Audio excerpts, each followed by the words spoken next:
अस्सलाम वालेकुम, face to face में आपको खुशामदीद। मैं हूं मोहम्मद अकबर बाजवा। मैं हूं Shahzad Hussain Butt. Welcome to the show. Pakistan Tehreek Insaf ने फाइनल कॉल आज 24 नवंबर की दे रखी है और उस कॉल की वजह से पूरा मुल्क बंद हो चुका है। एहतजाज का मकसद या धरना देने का मकसद ये है कि कुछ प्रेशर बिल्ड किया जाए और फिर जो मुतालबात सामने रखे हैं तहरीक इंसाफ ने, ताकि वो प्रेशर बिल्ड होगा तो उन पे से कुछ माने जाएंगे, कुछ नहीं माने जाएंगे, क्योंकि बातचीत आगे बढ़ेगी। लेकिन उससे पहले जो मकसद होता है एहतजाज का वो यही होता है कि हुकूमत प्रेशर में क्यों आती है, क्योंकि रोज़मर्रा के मामूलात के जो मामलात हैं वो नहीं उस तरह सर अंजाम पा रहे होते। पंजाब के तमाम बड़े शहर सील्ड हैं, आप शहर से बाहर नहीं जा सकते, शहर के अंदर नहीं आ सकते। लाहौर के तो अंदर कुछ इलाके ऐसे हैं जिनको सील किया हुआ है। इस्लामाबाद की सूरत हाल भी कुछ मुख्तलिफ नहीं है। KPK से काफिले आ रहे हैं और पंजाब के जो काफिले हैं यहाँ से जो पाकिस्तान तहरीक इंसाफ के लीडर्स ने निकलना था, मुतअद्दिद उनमें से गिरफ्तार हो चुके हैं। सूरत हाल सिर्फ ये 24 तक नहीं रहेगी। अब यूँ नजर आ रहा है कि अगले 1, 2, 3, 4 दिन के अंदर इसका कोई फिनाले होगा, पता चलेगा कि एग्जैक्टली मामला हुआ क्या है। सो आगे मामला चलेंगे। हमारे साथ राना मुबश्शिर साहब मौजूद हैं, सीनियर जर्नलिस्ट, बड़े बाखबर सहाफ़ी हैं, इस्लामाबाद होते हैं। Thank you very much Rana साहब, कैसे मजाज है? अल्लाह के शुक्र जी, आप सुनाए खैरियत से? करम शुक्र। राना साहब ये फरमाइएगा कि ये जो इस वक्त सूरत हाल मुल्क की बनी हुई है, you name the city apart from Khyber Pakhtunkhwa, और वो ब्लॉक्ड है, वो जैम्ड है। इस तरह से मतलब जब PTI कॉल देती है पूरा मुल्क जैम कर दिया जाता है। एटलीस्ट इस्लामाबाद जो हमारा कैपिटल है, लाहौर, पंजाब के मुख्तलिफ शहर, इस तरह से कैसे चलेगा और कब तक चलेगा? क्या चल सकता है यूं मुल्क? मुश्किल है, बहुत मुश्किल है। अगर यही सिचुएशन रहती है और ये ड्रैग करती है, स्ट्रेच करती है, तो एक सिचुएशन बन सकती है और इस तरह मुल्क नहीं चल सकता। इस तरह हालात जो है वो बेकाबू हो सकते हैं। दूसरी बात आपने कही जनाब एहतजाज, देखें जितने MPAs और जितने MNAs हैं PTI के और जो अपनी गिरफ्तारियां यहाँ पे शो कर रहे हैं कि जी गिरफ्तार हो गए असी और अपनी वीडियोस बना के ला रहे ने, वो उनके लिए एक मैसेज ये है कि उन्होंने किया कुछ नहीं और ये टोपी ड्रामे पुराने हो गए ने सारे। ठीक है। सो एनीवेज हुकूमत के उनका शुक्र, हुकूमत को उनका शुक्र, ये जितने MPAs MNA हैं इनको शुक्रगुजार होना चाहिए हुकूमत का कि हुकूमत ने इन्हें बेल आउट कर दिया है, इनकी इज्जतें रख दी हैं। इसलिए इज्जतें रख दी हैं कि ये लोग, इनकी ड्यूटियां लगी थी कि 500,000 बंदा लेके आओ, MNA 1000 बंदा लेके आए थे, MPA 500 बंदा लेके आए, जो कि ये नहीं ला सकते। और इंस्टेड ये अपनी तस्वीरें अपनी अपलोड कर रहे हैं जनाब, अपनी वीडियोस अपलोड कर रहे हैं कि जी सारी गिरफ्तारी कर रहे हैं, सेंड कर रहे हैं। गिरफ्तारी वाली बात गल्ला पुरानियां हो गई है। बिल्कुल ठीक बात है, लेकिन बेल आउट, मैं राना साहब आपसे इत्तेफाक नहीं करता, बेल आउट नहीं होंगे ये इस तरह की हरकतें करके, क्योंकि ये बातें पुरानी हो चुकी हैं, सबको पता है। अच्छा, जो मुजाहमत जिन्होंने करनी है उनकी नजर भी आ रही है, जिन्होंने पहुंचना है वो किसी ना किसी तरह पहुंचेंगे भी, जो नहीं है वो उनकी बिल्कुल नजर आ रहा है। बेल आउट उन्होंने क्या होना, ये वही आपके वाली बात के मामला थी, पुराने हो चुके हैं। जो इस वक्त सूरत हाल है राना साहब, इससे पहले जो एक विंडो बीच में थोड़ी सी खुली थी, लगा था कोई बातचीत होगी, मामला हल होंगे, यार मुल्क आगे की तरफ चलेगा, लेकिन वो नहीं हुआ। मतलब PTI कहती है कुछ कंक्रीट हमें ऑफर नहीं किया गया। आपको आगे कोई उम्मीद है, कोई आपको डू यू सी कि आगे कुछ ऐसा हो सकता है कि एंगेज किया जाए PTI के साथ और कुछ टेंजिबल, कुछ कंक्रीट दिया जाए PTI को, या और कोई खबर है इस तरह की आपकी? देखें इस वक्त जो है ना बड़ा सीरियस ट्रस्ट डेफिसिट है यहाँ पे, और जो ट्रस्ट डेफिसिट है वो ये है कि PTI वाले जनाब वो हुकूमत पे एतबार नहीं करते, हुकूमत जो है PTI पे एतबार नहीं करती। और ट्रस्ट डेफिसिट इसलिए ज़्यादा बड़ा है, संजानी का जो जलसा हुआ था उसके बाद PTI वालों से कुछ कमिटमेंट्स की गई थी और वो कमिटमेंट्स पूरी नहीं हुई। सो इस बार उन्होंने यही कहा, PTI वालों ने यही सोचा और इमरान खान ने ये सोचा कि जनाब अब नहीं, नॉट नाउ। ठीक है। तो इसलिए वो ट्रस्ट डेफिसिट बढ़ता गया, उसका गैप बढ़ता गया, और उसमें जो स्पेस बनी है वो ये बनी है कि जनाब हम फाइनल कॉल देंगे। अब फाइनल कॉल में अगर ये लोग असर्ट नहीं कर सकते, अगर PTI असर्ट नहीं कर सकी या इसको स्ट्रेच ना कर सकी, तो फिर वो कहते हैं ना इक्वालिटी दी बेसिस ते बह के तो नेगोशिएशंस करांगे। सो इक्वालिटी की बेसिस पे बैठ के नेगोशिएशंस की बात ये होती है कि तुसी भी अपना जोर ला लेता, PTI ने भी जोर ला लेता, हुकूमत ने भी ला लेता, हुण बह के गल कर लेने। सो उस स्टेज पे शायद जाके कोई बात बनना शुरू हो, लेकिन ये ज़रूर हो सकता है उससे पहले जो थोड़े से नेगोशिएशन कुछ वक्त के लिए छोटे से वक्त के लिए जो नेगोशिएशन शुरू हुए थे, जो कि पहुंचे भी थे कुछ लोग पैगाम लेके डियाला में, उनकी बात ये थी कि जनाब इमरान खान साहब जो है, आप इनको बेशक हम शिफ्ट कर दिया जाए, अगर केपीके के किसी जेल में अच्छा या केपीके में शिफ्ट कर दिया जाए तो फिर उस पे क्या हो सकता है? तो उस पे जो बात है अभी तक कोई हाँ ना कुछ नहीं हुई। नहीं, कहां से हाँ नहीं हुई? खान साहब की तरफ से हाँ नहीं हुई या दूसरी तरफ से नहीं हो रही? ये जरा क्लियर कर दो। टू बी वेरी ऑनेस्ट, देखें ये किसी की तरफ यहाँ उधर से हाँ हुई ना हुई, ना इधर से हाँ हुई है ना हुई, लेकिन एक ये ऑप्शन थ्रो की गई थी, फ्लोट की गई थी कि जनाब ये ऑप्शन हो सकती है।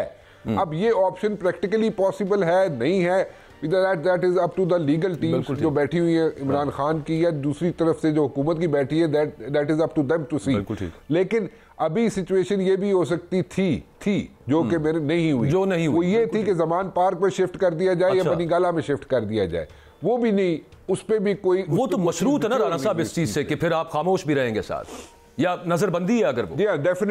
डेफिनेटली खामोश रहेंगे और आपके पास वो नहीं होगी। लेकिन एक चीज याद रखें बाजवा साहब, आपको याद होगा कि बेनजीर भुट्टो जब वापस आई थी, ज़ियाउल हक साहब का दौर था, तो बेनजीर भुट्टो जब लाहौर में लैंड की थी तो लाखों के हिसाब से बंदे आए थे उनको रिसीव करने के लिए, और उसके बाद बेनजीर भुट्टो ने वहां पे जलसे भी किए, जुलूस भी किए, तगड़े जलसे जुलूस किए, वो उन पे कोई ऐसा सच कोई इम्पैक्ट नहीं पड़ा था। इंतहाई काबिल एहतराम राना मुबश्शिर साहब, आपने जितनी भी सियासी शतरंज की बिसात बिछी के दौर में, पॉलिटिकल के दौर में, उसको इस्लामाबाद से बहुत बारीक नजरों से देखा है। मैं आपसे ये लेना चाहता हूं कि अब जो दो पार्टियां हैं, एक पार्टी तो कहती है 9 मई पर इनको माफी मांगनी पड़ेगी, दूसरी पार्टी कहती है हमें रिलीफ दें, आप हमारे सियासी कैदी जो है वो बाहर निकालें तो टेबल पर बैठते हैं।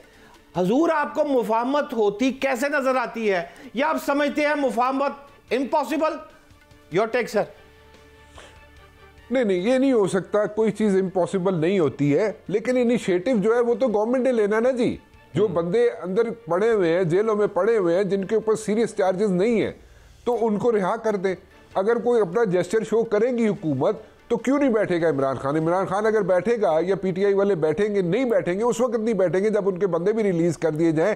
तो यहाँ पे आप लोग, हम लोग बैठ के इमरान खान को क्रिटिसाइज कर रहे होंगे, हम उसको क्रिटिसाइज करेंगे कि भाई आपने एक डिमांड रखी थी, 2 डिमांडें आपकी जो थी लॉजिकल नहीं थी।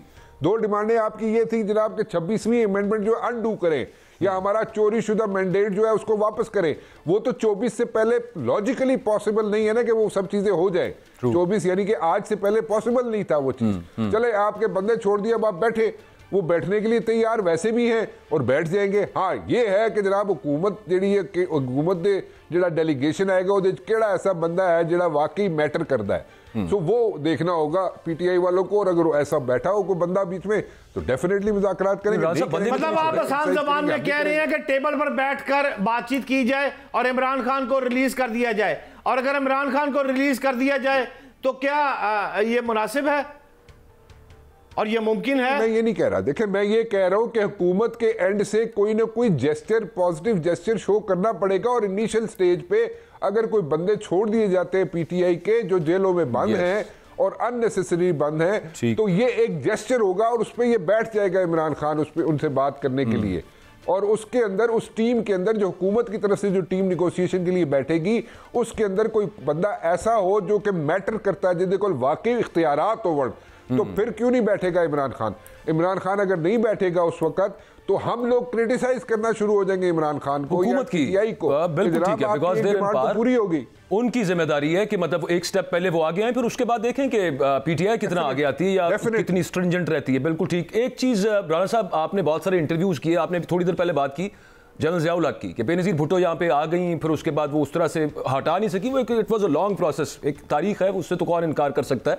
जनरल मुशर्रफ के आपने बहुत सारे इंटरव्यूज़ किए, आप उनसे मिलते भी रहे दुबई में। अच्छा, वो बहुत सारी चीज़ें आपको ऑफ रिकॉर्ड पता भी होती हैं। उनके हवाले से मैं सिर्फ इस पर्सपेक्टिव में सवाल करना चाह रहा हूँ, ये जो बैरूनी प्रेशर है जिसकी वजह से फिर उनको एनआरओ देना पड़ा, और नवाज शरीफ साहब वापस आने पर जो उनकी एक राह हमवार हुई, उसमें बहुत कुछ बैरूनी था, अमेरिका का था, सीधी सी बात है।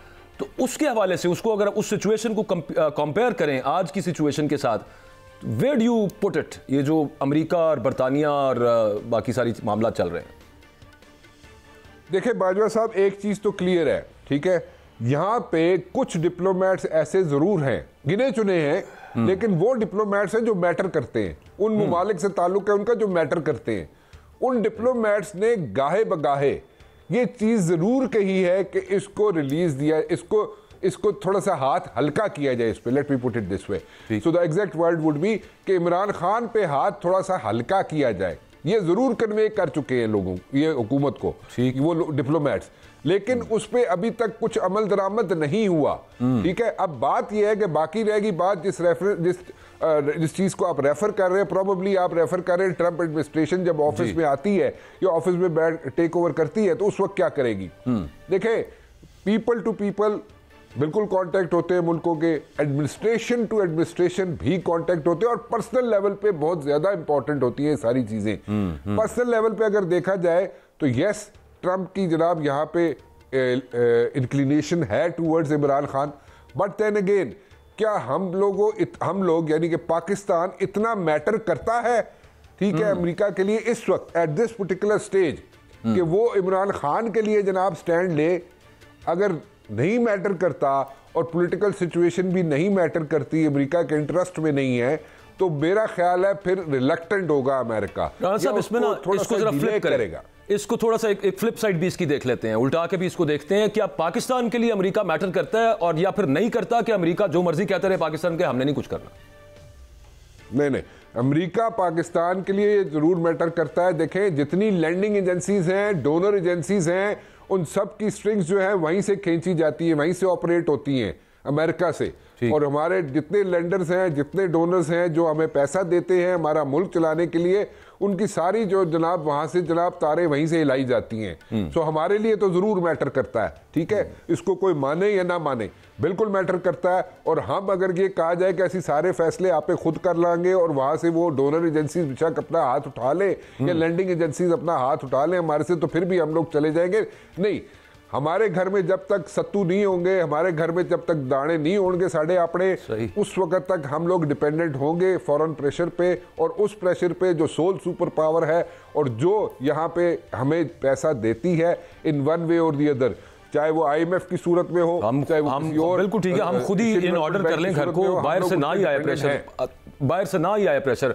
मुझे तो बड़ी अफसोस होगा अगर बाहर से प्रेशर की वजह से कुछ करना पड़े, खुद ही अगर उसको कर लेते तो ज्यादा बेहतर होता है। ये काबिल एहतराम राना मुबशर साहब, आज की जो PTI की कॉल है, अगर वो कामयाब नहीं होती तो आप इसे किस नजर से देखते हैं? क्या पार्टी PTI में कोई बगावत हो सकती है या खान की जो बार्गेनिंग पोजीशन है वो कुछ कमजोर हो जाएगी? क्या राय है आपकी?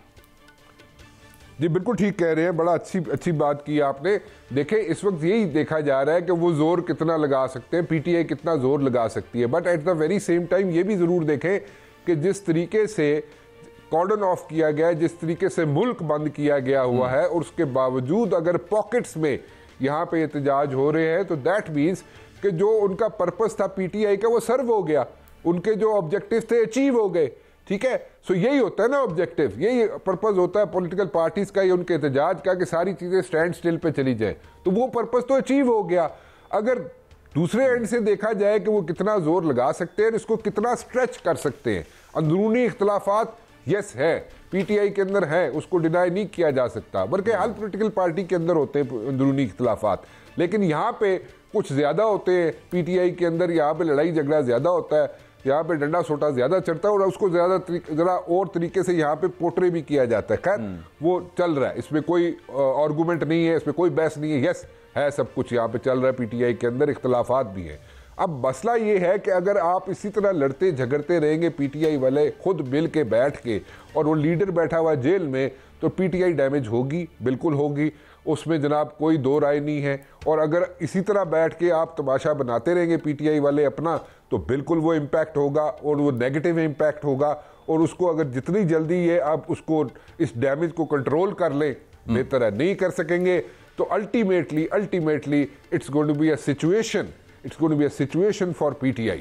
अच्छा, लास्टली राणा साहब, ये बिलावल भुट्टो साहब, पाकिस्तान पीपल्स पार्टी, ये क्या कहानी चल रही है? कुछ लोग कहते हैं जी बिलावल साहब ने 5 साल पूरे नहीं करने देने, कहीं पहले 2.5 साल में कुछ स्प्लिट आ सकता है। फवाद चौधरी साहब अगले दिन ये फरमा रहे थे, हमारे साथ ही मौजूद थे, तो वो कहने लगे कि छोड़े सारा कुछ, कम से कम PTI को पीपल्स पार्टी से बात करनी चाहिए, वहां से कुछ निकल सकता है, वहां पर कोई बात बन सकती है। डू यू थिंक कि ऐसी कोई पॉसिबिलिटी हो सकती है वन, और पीपल्स पार्टी को ऐसा कुछ करने दिया जाएगा? देखें, जहाँ तक बात है ना बिलावल भुट्टो जरदारी साहब की, तो बिल्कुल बिलावल भुट्टो जरदारी साहब की ये ख्वाहिश होगी, डेफिनेटली होगी कि इनको प्राइम मिनिस्टर बनाया जाए। लेकिन ये भी हो सकता है कि जो इनके अंदर की बात चल रही हो, ठीक है, और वो अंदर की यानी कि पीपल्स पार्टी के अंदर जो बात चल रही हो वो ये हो सकती है कि जनाब वालिद साहब जनाब हो यहाँ पे प्रेसिडेंट और बेटा जो हो वजीर आजम, वो कैसे चलेगा काम, ठीक है। तो उसमें भी हो सकता है कि अगले स्टेज पे भी बात पहुंच चुकी हो पीपल्स पार्टी के अंदर, यानी कि आपस में बातचीत होती है ना पार्टी के अंदर लोगों की, तो वो ये भी हो सकता है कि वो कह रहे हो जनाब कि ठीक है जरदारी साहब तो बहुत दफ़ा प्रेसिडेंट बन चुके हैं, लेकिन बिलावल साहब की बारी एक दफ़ा लग जाए तो ज़्यादा अच्छा है, ठीक है। इस किस्म की भी बात हो सकती होगी, लेकिन इसमें मुझे ये लगता है कि जरदारी साहब कह रहे होंगे अपने बेटे को बिलावल भुट्टो जरदारी साहब को कि जनाब अभी थोड़ा सा इंतज़ार कर ले, थोड़ा इंतज़ार करने के बाद अगर आप प्राइम मिनिस्टर बने, कि मेरी ख्वाहिश है, जरदारी साहब बिल्कुल कह रहे होंगे मेरी ख्वाहिश ज़रूर है कि मैं आपको प्राइम मिनिस्टर देखूं, लेकिन थोड़ा इंतज़ार कर ले तो वो ज़्यादा बेहतर हो जाएगा। लेकिन मेरे ख्याल में यहाँ पे थोड़ी सी टेंशन है, वे टेंशन से मुराद लेकिन पीटीआई के साथ मैं तो पूछ रहा था कि पीटीआई के साथ कुछ उनका उसमें कोई मीट है कि पीटीआई के साथ बढ़ा जा सकता है, पीपल्स पार्टी आगे जा सकती है? देखिए बात जो है ना, देखिए अगर आप जेयूआई के साथ बातचीत कर सकते हैं, पीटीआई वाले बैठ के आइस ब्रेकिंग कर सकते हैं मौलाना फजल रहमान के साथ, ठीक है, तो पीपल्स पार्टी के साथ क्यों नहीं कर सकते? बिल्कुल ठीक बात, ठीक है। तो इसलिए बात यह है कि अगर आप बैठ के कर लें, उनके साथ कोई गपशप ही लानी है ना, बंदा ही भेजना है ना, कि को आपे टुर के जाना खान साहब ने, ठीक है। तो इसी तरह दो बंदे ही बुलाने हैं। मेरे ख्याल में आइंदा आने वाले दिनों में पीपल्स पार्टी के हुकूमत के साथ इख्तलाफात बढ़ेंगे, कम नहीं होंगे। So this is the right time कि पीटीआई जो है अपने आप को वहां पे प्लेस करे पीपल्स पार्टी के रैंक्स में। मोहतरम राना मुबशर साहब, बानी चेयरमैन ने मेरा ख्याल है सऊदी अरब के 4 दौरे किए थे, 2019 में 2 और एक 2018 और लास्ट जो उन्होंने 2021 में किया था। ये 4 दौरे जो सऊदी अरब के हुए थे, तो बुशरा बेगम ने जो लास्ट बात की है आपने सुनी है, वो बात वीडियो भी देखी होगी। मैं समझता हूं कि आपसे राय लेना चाहता हूं कि क्या ये कुछ जज्बाती बात थी, गलती हो गई उनसे, और ये क्या बात कही है उन्होंने? Is it possible sir? आप क्या राय देंगे इस पर?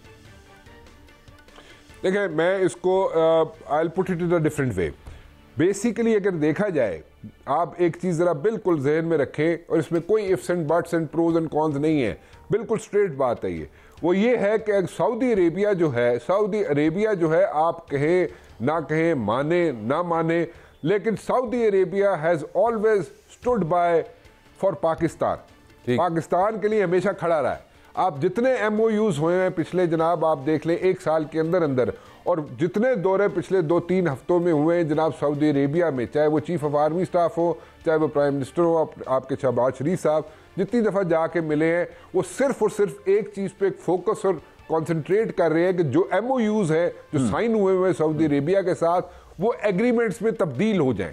सो अगर वो एग्रीमेंट्स में तब्दील होने जा रहे हैं, मेरी इंफॉर्मेशन ये है कि कुछ जो एमओयूज है वो तब्दील होने जा रहे हैं। एट दिस पर्टिकुलर स्टेज इस किस्म की बातें करना against Saudi Arabia which has always stood by Pakistan, Saudi government हो, सऊदी किंगशिप हो, सऊदी लोग हो, वो हमेशा पाकिस्तान के साथ खड़े हुए। This was uncalled for. जो इस किस्म की अगर स्टेटमेंट सऊदी अरेबिया के खिलाफ दी जाए, आई थिंक वो इस वक्त किसी को सूट नहीं करती, ना पाकिस्तान को सूट करती है, ना मुझे सूट करती है, ना आपको करती है, और स्पेशली पाकिस्तान तहरीक इंसाफ को खुद सोचना चाहिए, उनको भी सूट नहीं करती। पाकिस्तान तहरीक इंसाफ ने अपने लिए एक, हो सकता है कि मैं खुद एक दरवाज़ा बंद कर लिया हूँ।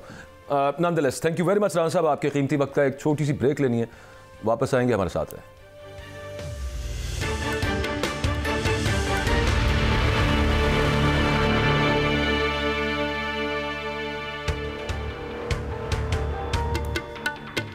वेलकम बैक जी। फ़लस्तीन की जो सूरत हाल है और इजराइल ने वहाँ पे जो एक सोचे समझे प्लान के तहत, ये मैं नहीं कह रहा, ये यूनाइटेड नेशंस की रिपोर्ट कह रही है कि उन्होंने वहाँ पे जेनोसाइड यानी नस्ल कुशी, बच्चों के मरने की जो स्टैट्स 40,000 45,000, मतलब बच्चे सिर्फ, औरतें बूढ़े, तो रिपोर्ट ये बताती है यूएन की कि ये जानबूझ के किया गया है। इस वजह से किया गया है कि उनको पहले तो ये पता था कि हमास ने हमला करना है, ये ह्यूमन राइट्स वॉच वाले बता रहे हैं, और फिर उसके बाद ये कि ये जेनोसाइड जान के इस वजह से किया गया कि ये एरिया खाली करवाएं और दोबारा वहां पर रिहेबिलिटेट नहीं होने देना फ़लस्तीनियों को। ऐसे मामला जब बिल्कुल खुल के सामने आ गए और एक इजराइल का प्लान भी समझ आ रहा है, हमेशा से एक्सपेंशनिस्ट रहा है ज़ायनिज़्म, यही है कि मतलब वो पूरा area they want under their control, लेकिन मुख्तलिफ ममालिक क्योंकि उनकी आवाम का बहुत प्रेशर है, चाहे उनके डिप्लोमेटिक रिलेशंस इजराइल के साथ बहुत तगड़े हो, मैं अमेरिका बरतानिया जैसे मुल्कों की बात कर रहा हूँ, लेकिन वहाँ पे जो उनके जो आवाम है वो उन्होंने एक फरोर मचाया, वो उसके खिलाफ खड़े हो गए हैं और उसकी वजह से बहुत सारे मुल्कों को कुछ ना कुछ एक्शन नहीं मैं कहूँगा लेकिन कुछ ना कुछ वर्बली चलें, कुछ स्टेटमेंट्स देनी पड़ रही हैं। जैसे यूके ने कहा कि जनाब नेतन्याहू अगर इधर मुल्क में हमारे मुल्क आए तो उनको गिरफ्तार कर लिया जाए। इसी तरह डिफरेंट कोर्ट्स से ये फैसले आए, लेकिन इन पे क्या अमल हो पाएगा? हमारे साथ कमर चीमा साहब मौजूद हैं, इंटरनेशनल रिलेशंस एक्सपर्ट हैं। Thank you very much Cheema साहब आपके वक्त का। मैं बात जहां से मैंने शुरू की थी कि ये एक सोचा समझा जेनोसाइड का मंसूबा जिस पर इजराइल अभी तक कार फरमाया और वो नजर आ रहा है कि दे वांट गाजा को भी क्लीन कर दिया जाए। एक बड़ा इंसेंसिटिव वर्ड है क्लीन करना, लेकिन इस पर्सपेक्टिव में, लेकिन वो जो उनका प्लान है, तो ये जो इंटरनेशनल प्रेशर इधर उधर से आ रहा है या फिर डोनाल्ड ट्रंप कुछ इस पे जो उनसे उम्मीदें हैं वहाँ पे वोटर्स को कि यार क्योंकि अरब मुस्लिम्स ने उनको वोट किया है वहाँ पे और डोनाल्ड ट्रंप इसका कुछ आगे तस्फिया कराएंगे या इसको बंद करवाएंगे, इस ये जो नस्ल कुशी वहाँ पे फ़लस्तीनियों की जारी है, आपको लगता है कि ये प्रेशर इजराइल पे वर्क करेंगे? बिकॉज उनका जो प्लान है वो अभी तक पूरा तो नहीं हुआ। देखिए बात ये है कि आज से 70-80 साल पहले जब वर्ल्ड वार 2 के बाद ये कहा गया कि हमें एक इंटरनेशनल सिस्टम खड़ा करना है जो अदारों की बुनियाद के ऊपर हो और तमाम ममालिक जो है उनको इक्वल हकूक मिले, तो उस वक्त यूनाइटेड नेशंस और सिक्योरिटी काउंसिल और बहुत सारे जो अदारे बनाए गए थे। लेकिन आज जो है अमेरिका और बहुत सारे जो इत्तेहादी हैं वो इन्हीं अदारों की अगर रिस्पेक्ट नहीं करेंगे तो कल को कैसे कहा जा सकता है कि इन अदारों की जो रिकमेंडेशंस हैं या जो इन अदारों की जो डिसीजंस हैं उनको इंप्लीमेंट किया जाए। फॉर एग्जांपल अब इंटरनेशनल क्रिमिनल कोड जो है अगर वो एक फैसला करता है और वो कहता है कि इजराइल के प्राइम मिनिस्टर और इजराइल के फॉरेन मिनिस्टर जो हैं वो वॉर क्राइम्स के मुर्तकब हुए हैं और उसमें जो ममालिक आईसीसी के मेंबर हैं उनके ऊपर ये ज़रूरी है कि वो उनको गिरफ्तार करें। लेकिन अगर ये कहा जाए कि अमेरिकी सेनेटर जो हैं वो ये कह दें कि नहीं आप उन्हें गिरफ्तार नहीं कर सकते और अगर आप करेंगे तो हम आपके खिलाफ इकोनॉमिक सैंक्शंस लगाएंगे, तो फिर इन अदारों का क्या फ़ायदा हुआ? इन अदारों की क्या अहमियत है कि एक तरफ जब आपका दिल करे तो आप ये कहें कि इन अदारों को माना जाए, जब लेकिन कुछ आपके नेशनल इंटरेस्ट की चीज़ खिलाफ हो तो आप ये कहें कि नहीं इन अदारों को मानने की ज़रूरत नहीं है, हम वो करेंगे जो हमारा दिल करेगा। Might is right. मेरा ख्याल है कि ये जो दो किस्म की जो दो बुनियादी ओपिनियंस आई हैं, फॉर एग्जांपल अगर आप देखें कि वेस्टर्न ममालिक एंड पर्टिकुलरली अमेरिका का जो यूक्रेन के हवाले से रशिया की जंग के हवाले से स्टांस है वो बिल्कुल डिफरेंट है और गजा और फलस्तीन और इजराइल के हवाले से बिल्कुल डिफरेंट स्टांस है। ये इस चीज़ ने बहुत ज़्यादा तकसीम पैदा कर दी है और ये division within the west नज़र आ रही है। मुस्लिम वर्ल्ड तो कभी बात किया करती थी, अब उसकी बात जो है उसका कोई वजन नहीं है। देखिए विद इन वेस्ट ये तकसीम है और आज तमाम ममालिक वेस्टर्न ममालिक कहते हैं कि हम आईसीसी के डिसीजंस को एक्सेप्ट करेंगे और अमेरिका कहता है कि उसके कुछ सेनेटर कहते हैं कि हम अगर करेंगे तो अमेरिकी कांग्रेस साहब के खिलाफ जो है वो खड़ी होगी। मैं समझता हूँ कि एक दफ़ा इंटरनेशनल कम्युनिटी को दोबारा बैठने की ज़रूरत है और रीअसेस करने की ज़रूरत है कि ये जो अदारे हैं क्या ये जो रूल्स बेस्ड इंटरनेशनल की हम बात करते हैं क्या ये वाकई ही किसी कारआमद है या नहीं है। अमेरिका जब वीटो कर देता है बीच में, हमारे यहाँ पे तो एक आम सादा अल्फाज में लोग उसको यूं पुट कर देते हैं, ये यहूदी लॉबी है, वो बहुत स्ट्रांग है, वो बिजनेसेस होल्ड करते हैं, उनके अगेंस्ट कोई नहीं जा सकता। लेकिन उसके पीछे एक चीज़ है और वो ये है कि अमेरिका की जो वोटर्स हैं उनकी एक बहुत बड़ी परसेंटेज जो है वो एवेंजलिस्ट हैं, क्रिश्चियन एवेंजलिस्ट हैं, जो ये समझते हैं कि मशरिक वस्ता में एक जंग लगेगी, बड़ी आर्मगेडन एक जंग अजीम का आगाज़ होगा तो क्राइस्ट की वापसी होगी, मसीह की वापसी होगी। ये उनका अकीदा है, खुली सी बात है। डोनाल्ड ट्रंप के भी बहुत सारे वोटर्स जो सफ़ेद फार्म वोटर्स हैं उनमें मेजॉरिटी का यही अकीदा है वहाँ पे, तो उनको अपनी पॉलिटिक्स बचानी है, चाहे वो डेमोक्रेट्स हों या रिपब्लिकन्स हों। तो डोनाल्ड ट्रंप को जिन लोगों ने वोट किया है ये हमेशा से ये इवेंजलिस्ट रहे हैं इस पार्टी के अंदर और बहुत बड़े तादाद के अंदर रहे हैं। तो डोनाल्ड ट्रंप से भी कोई उम्मीद इलेक्शन से पहले वो जो मर्जी कह रहे हो, लेकिन ये उम्मीद रखना कि वो आके कोई इस तरह का स्टैंड ले लेंगे जो लोगों को तवक्को है, तो वो गलत नहीं होगा। बाजवा साहब देखें, इंपॉर्टेंट चीज़ ये है कि डोनाल्ड ट्रंप जो है ना, वो कहते हैं वो जंगों के खिलाफ हैं, वो वहाँ पे एक्शन लेंगे जहाँ पे अमेरिका का पैसा खर्च हो रहा है, ये एक उनके बारे में परसेप्शन है। लेकिन अगर मुसलमानों ने उनको इसलिए वोट दिया कि वो जंग बंद करवा देंगे, या वो इजराइल के नेशनल इंटरेस्ट के खिलाफ कुछ करेंगे, या वो कुछ ऐसा करेंगे जिसमें गजा के हवाले से कुछ गजा के लोगों के लिए बेहतरी हो, तो मुझे उसमें कोई उम्मीद नजर नहीं आती। हाँ, ये जरूर है कि एक डेमोक्रेट जो है उनका गुस्सा था, जो वो मुसलमानों ने थोड़ा सा एक वोट बैंक है, आपको पता है 1-आधा% मुश्किल से वो एक उन्होंने गुस्सा निकाला। अदरवाइज मुझे नहीं लगता कि डोनाल्ड ट्रंप कोई एक्शन लेंगे या कुछ कर पाएंगे। अमेरिका के अंदर अभी मैं देख रहा था, नैन्सी पेलोसी स्पीकर रही हैं कांग्रेस के अंदर, वो कह रही थी कि अगर ये पूरी की पूरी कांग्रेस की बिल्डिंग भी गिर जाए तो तब भी अमेरिका की जो मदद है वो इजराइल के हवाले से रहेगी। सो अमेरिका के अंदर इस तरह के जो वर्जन्स हैं बेसिकली इंटरनेशनल कम्युनिटी को बड़ा परेशान किया है। हमारे जैसे ममालिक या बाकी ममालिक जो इंटरनेशनल सिस्टम या इंटरनेशनल अदारों पर यकीन रखते हैं, उनका एतबार और एतकाद खत्म हो गया। अब इस चीज पर बात आ गई है कि हर मुल्क को अपने दफा के लिए खड़ा होना चाहिए। ईरान आज कहता है मैं न्यूक्लियर वेपन बनाना चाहता हूं, यूक्रेन कहता है कि मेरे पास न्यूक्लियर वेपन होते, मुझसे ना छीने जाते तो मैं जो है वो शायद आज इजराइल रशिया के खिलाफ खड़ा हो सकता था। तो अब हर मुल्क जो है वो अपने नेशनल इंटरेस्ट को देखेगा, वो अदारों को नहीं देखेगा। और फिर इसीलिए मुझे ऐसा लगता है कि एक मजीद unrest and chaos international system जो है वो सामने आएगा। सो डोनाल्ड ट्रंप से लंबी चौड़ी उम्मीदें लगाना मेरा ख्याल है कबल वक्त है।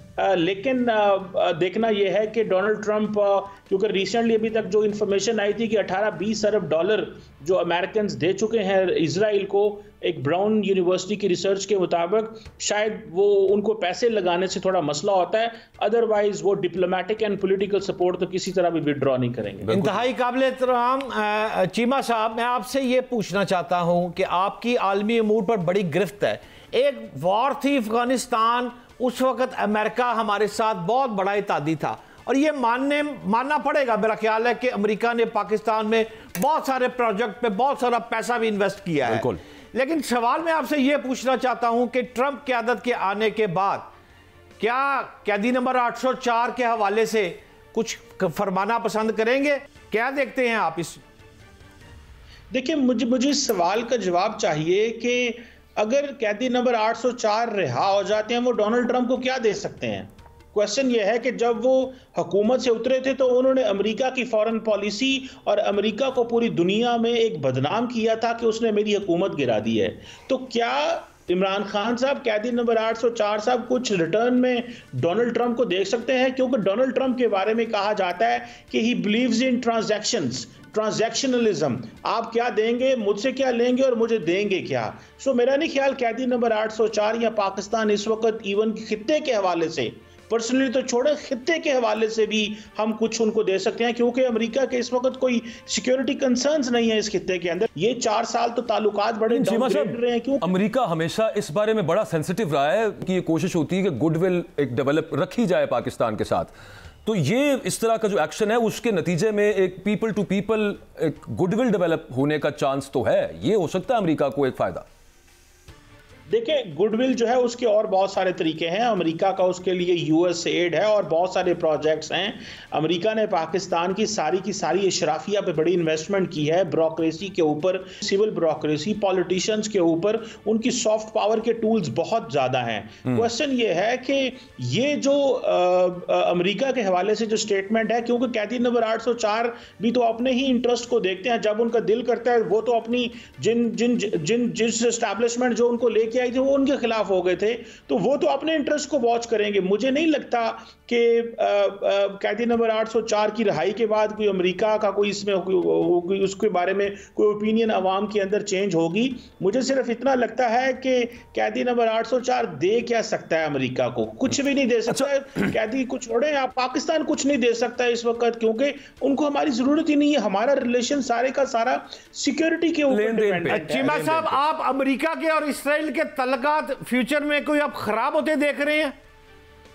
नहीं जी, बिल्कुल नहीं, क्योंकि अमेरिका के अंदर से मीडिया हो, उनकी कांग्रेस हो, उनकी एग्जीक्यूटिव ब्रांच हो, उनकी लेजिस्लेचर हो, हर अदारा तो इजराइल को सपोर्ट कर रहा है। आज अगर इस वक्त दुनिया में कोई एक मुल्क रह गया है या जो खड़ा है स्टिल अमेरिका को सपोर्ट कर रहा है हर लिहाज से, वो अमेरिका है। सो किसी किस्म की मुझे तो नहीं नजर आ रहा। देखना यह है कि ये जो आईसीसी के वारंट के हवाले से चीजें आई हैं, इवन के ये तमाम वेस्टर्न मुल्क भी विड्रॉ कर जाएंगे। ये जो लिंडसे ग्राहम की जो धमकियां हैं, आप इसको डो नॉट अंडर एस्टिमेट, इसको ना करें। और मुझे ऐसे लगता है कि ट्रंप के आने के बाद, आपको पता है उनके सन इन लॉ जैरेड कुशनर जो है वो यहूदी हैं, तो वो खुद बड़ा इंटरेस्ट लेंगे। सो मुझे नहीं लगता कुछ चीजें। चीमा साहब, मेरा आपसे आखिरी सवाल है, मौजूदा हुकूमत की जो पॉलिसी है उसका झुकाव किस तरफ जा रहा है, आपको मुझसे ज्यादा पता है। क्या आप मुतमईन हैं? चाइना, अमेरिका कहां खड़े हैं पाकिस्तान की हुकूमत इस वक्त, और आप सेटिस्फाई हैं? देखिए जी, पाकिस्तान में बड़ी क्लैरिटी है कि हमने ब्लॉक पॉलिटिक्स का हिस्सा नहीं बनना, और मेरा ख्याल है कि ये बात हमने 75-76 साल के सबक के बाद सीखी है। जब हमें किसी ब्लॉक का हिस्सा नहीं बनना चाहिए था, नॉन अलाइंड रहना चाहिए था, तब ज़्यादा बेहतर था कि हम करते। लेकिन चलो, अब देर आए दुरुस्त आए। अब देखना यह है कि पाकिस्तान क्या इसके साथ रह भी सकता है। ये जो ब्लॉक पॉलिटिक्स की हम बात तो कर रहे हैं कि हम ना चाइना की तरफ हैं ना अमेरिका की तरफ हैं, लेकिन पाकिस्तान के जो फॉरेन ऑफिस है उसकी ये असेसमेंट है कि हमें चाइना से ज़्यादा फ़ायदा होगा। सो हमें एक न्यूट्रल पोजीशन लेने की ज़रूरत है, लेकिन हमारी डिपेंडेंस बहुत ज़्यादा है चाइना के ऊपर भी और अमेरिका के ऊपर भी। लेकिन सर देखें, अमेरिका को सबसे ज़्यादा एक्सपोर्ट्स जो है वो हम अमेरिका को करते हैं, और अमेरिका अलाउ करता है उसको कि यार चलें, आपकी नब्ज चलती रहे यहाँ पे। चाइना को हम क्या एक्सपोर्ट कर सकते हैं? और चाइना मतलब सबसे पहली बात तो ये आ जाती है कि आप वो कॉस्ट ही पूरी नहीं कर सकते ना। तो चाइना के तो यहाँ पे ठीक है, इन्वेस्टमेंट्स जिसको हम कह रहे हैं वहाँ पे भी लोन्स तो हैं, और फिर दूसरा अमेरिका अगर कर्टेल चाइना पॉलिसी के साथ आ रहा है, तो आप क्या समझते हैं उसमें पाकिस्तान के ऊपर अगर वो प्रेशर डालना शुरू कर दें कल को, जो कि उन्होंने पिछले सीपैक के हवाले से डाला भी है पहले, तो उसमें हम कैसे बैलेंस करेंगे उसको? नॉन अलाइनमेंट अच्छी चीज़ है, लेकिन करने के लिए आप उतने थोड़ा तगड़ा भी तो होना पड़ता है। देखिए, हमारे ऊपर जो इस वक्त प्रेशर है कि आप जो लोन्स हैं चाइना से उसके ऊपर मोराटोरियम लें चाइना से, तो बेसिकली वो जो IMF हमें कंपल्शंस डालता है हमारे ऊपर कि आप अगर हमसे लोन लेना चाहते हैं तो पहले जो चाइनीज लोन है उसके ऊपर मोराटोरियम लगाएं, उस पे ऊपर स्टे लें। तो वो ऑलरेडी बेसिकली चाइनीज की आर्म ट्विस्टिंग की जा रही है थ्रू IMF। तो ये कोई आसान काम नहीं है। हम फाइनेंशियल इंस्टीट्यूशंस वेस्ट के कंट्रोल में है, और हमारी जो बायलैटरल जो लैंडिंग है वो चाइना के साथ है। तो हम बड़ी मुश्किल से चीजें बैलेंस करनी पड़ती है। इवन के सऊदी अरब और UAE के जो लोन्स के ऊपर मोराटोरियम हमें लेना पड़ता है। तो ये मेरा ख्याल है कि केस टू केस बेस्ड ताल्लुकात जो हैं वो हमारे कहीं अच्छे होंगे, कहीं बुरे होंगे अमेरिका और चीन के हवाले से। एक प्रिकेरियस सिचुएशन रहेगी, नाजुक सूरत हाल रहेगी, उसको बड़ा बैलेंस करना पड़ेगा। ये फरमा रहे थे डॉक्टर कंवर चीमा साहब। एक छोटी सी ब्रेक लेंगे, वापस आते हैं, हमारे साथ रहेगा।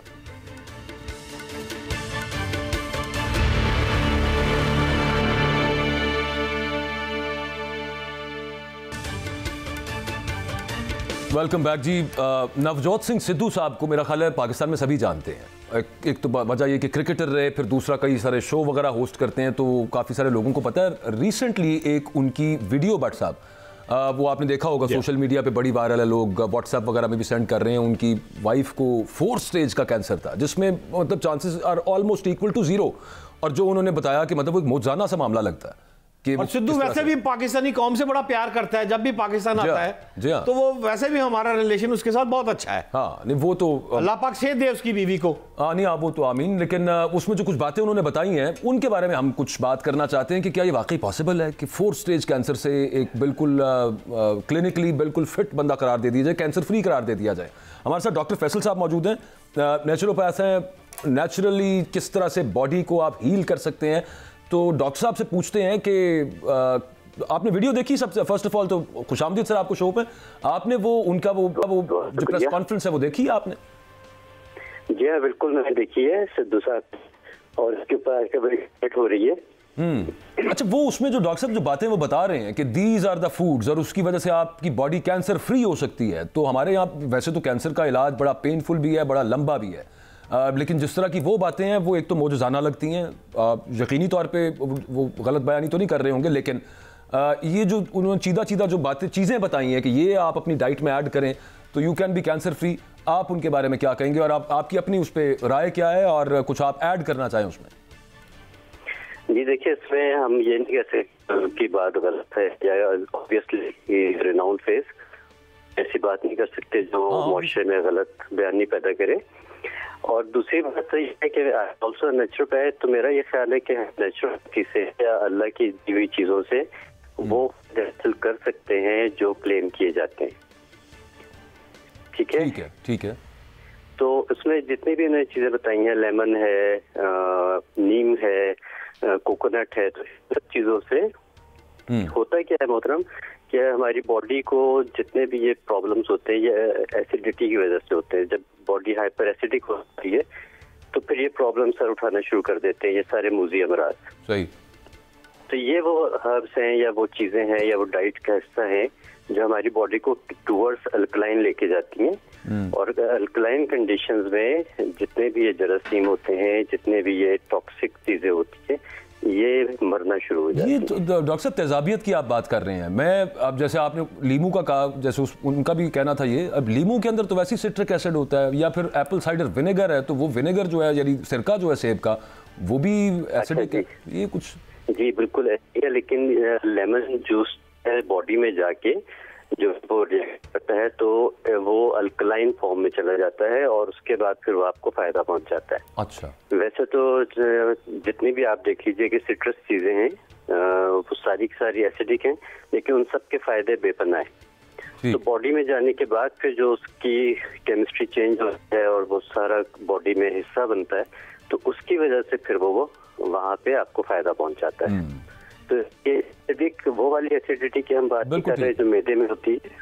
नहीं डॉक्टर साहब, ये नीम के पत्ते, इनका क्या मामला है? आपके हर तरह के जितने भी जख्म बनते हैं या वुंड्स बनते हैं, इन्फ्लेमेशन होती है, तो नीम हमेशा से सदियों से उसमें काम आ रही है। डॉक्टर साहब, वो आपसे पूछना ये रहा था कि कंज्यूम कैसे करते हैं नीम को, पानी में उबाल के या उनका पेस्ट बना के या पत्ते सुखा के उनका पाउडर बना के, क्या कंज्यूम करने का तरीका क्या है? जी, नीम की कंजम्पशन कैसे कर सकते हैं, इसको इस तरह पत्तों को धो के इसका भी पी सकते हैं, इसको पत्तों को चबा के भी खाया जा सकता है, जो लोग इतनी कड़वाहट खा सकते हैं वो उस तरह भी खा सकते हैं। अदरवाइज नीम के पत्तों को सुखा के इसका पाउडर बना के कैप्सूल्स में भर के भी खाया जा सकता है। बिल्कुल। तो इस्तेमाल तो इसका किसी भी तरीके से बॉडी में जाने के बाद फिर इसमें असर दिखाना शुरू करते हैं। डॉक्टर साहब, ये फरमाइएगा कि कोई एक ऐसी गज़ा, हम कैंसर से अगर हट के भी बात करें, जिसको आप कह सकते हैं ये अक्सीर है, या फिर ये जो है ना, ये मुहावरा तन अर्ज़ किया कि ये आप ताहयात रह सकते हैं अगर ये चीज़ आप खाएं, इसमें इतने फ़ायदे हैं दराजी उम्र के लिए, तो वो क्या होगी आपके नज़दीक? देखिए, उसमें सबसे जो ज़रूरी चीज़ है वो तो ये है कि अपनी बॉडी को अगर आप हमेशा के लिए जब तक जिंदा है तब तक जवान रखना है, तो फिर आपने खुराक पर कम इस्तेमाल करना है। अच्छा। हमारे एक बहुत बड़ी मिथ है कि हम जितना हल्का, जितना कम और मुनासिब मिकदार में खुराक इस्तेमाल करेंगे उतने ही हम सेहतमंद रहेंगे। सही। 2 मील्स अ डे पे बात होती है आजकल, और हमेशा अगर आप देखें तो मिसाल भी ये दी जाती थी कि हम पे कोई 2 वक्त की रोटी भारी है, या तुम 2 वक्त की रोटी के लिए हम सारी मेहनत करते हैं ना। तो खाना दिन में 2 वक्त का ही मुनासिब है, सुबह का नाश्ता और रात का खाना, जो कि शाम के टाइम पे खा लिया जाए। सही। और उसके बाद फिर कुछ न खाया जाए, जिसको आजकल इंटरमिटेंट फास्टिंग का नाम दिया गया है। जी। तो ये तो हमारी रवायात थी जिनको हमने छोड़ दिया। और मैं हमेशा एक बात करता हूँ जनाब, कि रेस्क्यू हमेशा आपको नेचर करती है, आर्टिफिशियल चीजें आपको रेस्क्यू नहीं करती। जब भी इंसान मुसीबत में फंसता है, चाहे वो कोरोना हो, चाहे कोई और वबाई बीमारी हो, वहाँ पे हमेशा नेचर आपको रेस्क्यू करती है। काबिल एहतराम डॉक्टर साहब, मेरा आपसे एक सादा सा सवाल है कि भारतीय क्रिकेटर ने अपनी एहलिया का 4th स्टेज से कैंसर जो है वो वापस लाए हैं। क्या पाकिस्तान में कोई हर्बल में, या क्या आप समझते हैं कि जो पाकिस्तानी अफराद कैंसर में मुब्तला हैं वो भी 4th स्टेज से वापस आ सकते हैं? पाकिस्तान में कोई ऐसे वसाइल मौजूद हैं डाइट के थ्रू? यही कह रहे हैं ना डॉक्टर साहब? बिल्कुल वसाइल मौजूद है, इसलिए कि चीजें इस्तेमाल और जो उन्हें बताई हैं तो वो तो पाकिस्तान में बड़ी आसानी से मौजूद है ना। आपको लीमू बासानी मिल जाते हैं, आपको कोकोनट मिल जाता है, मतलब ये उनके हवाले से मैं बात कर रहा हूँ। अदरवाइज इसके अलावा एलोवेरा बहुत स्ट्रॉन्ग चीज है, जिसको आप अपनी खुराक का हिस्सा बनाते हैं तो आपके जिस्म में कैंसर सेल्स बनते ही नहीं है, पनपते ही नहीं है। ये क्वार गंदल जिसको कहते हैं, क्वार गंदल जिसको कहते हैं। इसको खाने का क्या तरीका है डॉक्टर साहब? देखिए, क्वार गंदल को 2-3 तरीकों से खाया जा सकता है। अभी इसके ऊपर मैंने 2-3 दिन पहले अपनी एक वीडियो बनाई, एलोवेरा का इस्तेमाल कैसे कर सकते हैं। तो घर में इसका जूस भी बनाया जा सकता है। इसकी कुछ एहतियातें होती हैं जो अगर यहाँ पे पता नहीं टाइम इतना है कि मैं उन एहतियातों को बता पाऊँ या ना बता पाऊँ, प्लीज बताइए। लेकिन ये कि इसको पत्ते को हमेशा मैच्योर लीव लेना चाहिए एलोवेरा का। जितना बूढ़ा पत्ता होगा एलोवेरा का लीव होगा उतना फायदेमंद होगा। तो उसकी पहचान ये कि उसको चौड़ा होना चाहिए, बड़ा होना चाहिए और बहुत ज्यादा प्लम्प होना चाहिए। बिल्कुल ठीक। उसको काट के किसी गिलास में रख दें आधे 1 घंटे के लिए, उसमें से एक येलो कलर का मवाद निकल जाएगा जिसको कहते हैं एलोवेरा लेटेक्स। ओके। जब ये निकल जाए तो फिर निकाल के उसको नमक के पानी में भिगो रखते हैं 5-10 मिनट। आप पानी से खूब अच्छी तरह, उसके बाद फिर आप चाहे इसका जूस बना के पीजिए, चाहे आप इसका हलवा बना के खाइए, चाहे 1 इंच का टुकड़ा रोजाना सुबह इसका इस्तेमाल। बुनियादी तौर पे आप ये बता रहे हैं कि उसको निकाल के रख लें, उसका कसैलापन खत्म हो जाए तो उसके बाद उसको कंज्यूम किया जाए। कसैलापन खत्म नहीं होगा, उसमें एक टॉक्सिन मवाद होता है जिसको एलोवेरा लेटेक्स कहते हैं, वो उसमें से निकल जाएगा। कड़वाहट उसकी शायद खत्म नहीं होगी, लेकिन ये कि उसका जो मुजिर हिस्सा है वो निकल जाता है। अच्छा, लास्टली डॉक्टर साहब, ये कि आपने वो जो हम इंडियन क्रिकेटर सिद्धू साहब की जो वीडियो की हम बात कर रहे हैं, आपने जब वो वीडियो देखी और आपके जहन में कोई ऐसी चीज आई हो कि यार ये एक चीज जो है ना, जैसे आपने एलोवेरा बताया, इसके अलावा यार ये शायद वो बताना भूल गए या उनको पता भी नहीं है। शुरू करते हैं या इनको कैंसर की शुरुआत हुई है, वो अगर इंजीर जो हमारी फिग होती है हम खाते भी हैं, उसका अगर अरक निकाल के पीना शुरू किया जाए दिन में 1 टेबल स्पून 2 दफा, तो वो भी कैंसर सेल्स को मारने के लिए बहुत मुआफिक करार दिया है। ठीक। तो वही मैं बात कर रहा हूँ कि जितनी भी कुदरती चीजें हैं इन सब का अभी तक हमने शायद इस्तेमाल उतना किया नहीं है जितना अल्लाह ताला ने। बुनियादी तौर पे डॉक्टर साहब, मेरा आपसे आखिरी सवाल है, स्मोक के हवाले में भी जाते जाते कुछ हमें बताते जाएं, इससे बचने के लिए हर्बल कहाँ तक कारआमद है? जी बहुत कारआमद है। मैं हो गया, जितनी भी चीजें जो आपके सांस को प्रॉब्लम देती हैं उसमें आप कुछ न कीजिए, सिर्फ और सिर्फ सफेदे के पत्ते लेके उसकी भाप रोजाना रात को लेना शुरू कर दें, नाक से खींचे, मुंह से सांस छोड़ें, तो वो पूरा आपका नेजल पैसेज क्लियर हो जाता है। सिर्फ सफेदे के पत्तों की भाप लेनी है आपने, तो आपके सारे मसले मसाइल हो जाते हैं। बिल्कुल ठीक है। वो सफेदे के, बहुत शुक्रिया डॉक्टर फैसल साहब हमारे साथ थे। मुझे व्हाट्सएप याद आ गया, वो सफेदे के जो पत्ते होते हैं ना, वो उनमें से ऐसी स्मेल आती है जैसी विक्स में से आ रही होती है, या वो ऐसी रब करने वाली जो यार वो कवार गंदल की जो आप बात कर रहे थे, वो सबज सबज लंबी लंबी वो है। जी जी वो जिसमें से रेशा सा निकलता है। जी, जेल सी होती है उसके अंदर। तो डॉक्टर साहब ने जो समझाई है हमें बात के, उसको वैसे ही गोश्त में बना के नहीं खा सकते हम? खा सकते हैं। हाँ, मुझे आइडिया नहीं है उसका, मैंने सुना है उसका सालन भी बनता है, लेकिन मुझे इस बारे में कंफर्म नहीं है। चलें, खैर यूजफुल टिप्स थी डॉक्टर फैसल साहब जो दे रहे थे। प्रोग्राम आपने देखा, अपना फीडबैक दीजिएगा। अल्लाह हाफिज़।